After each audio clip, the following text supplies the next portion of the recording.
Hi, I'm Jon Lieber, and this is what we're watching in U.S. politics this week. It's still the campus protests for the second week in a row. This has been a pretty dominant story in U.S. politics, despite everything going on in the world. Antony Blinken trying to get peace in the Middle East, Donald Trump on trial. These campus protests have dominated headlines and are starting to spill over into the political sphere. You've seen a number of Republican governors, like in Georgia over the weekend, gleefully moving the police in order to crack down on a protest on Emory University. The University of North Carolina system has come out strongly against campus protests, and conservatives are rallying to support a bunch of frat boys that decided to defend the American flag against some protesters who wanted to put up a different flag.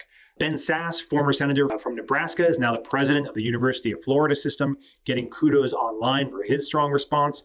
And you're getting protests that are turning increasingly violent at UCLA and Columbia, where a bunch of students occupied an administrative building, leading Mayor Eric Adams to send in the police.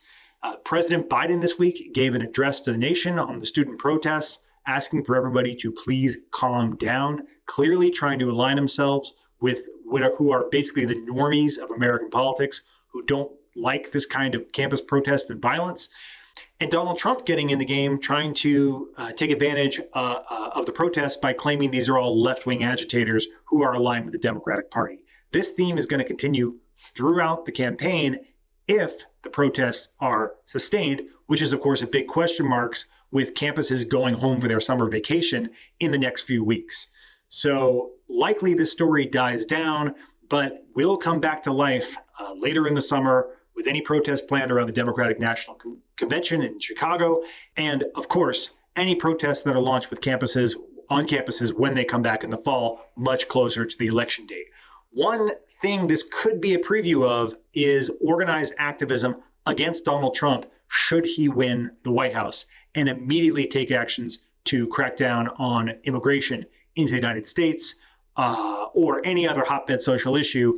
You now have an organized protest movement that could carry itself into 2025 in the event of a Trump win. Thanks for watching. This has been U.S. Politics and what we're watching this week.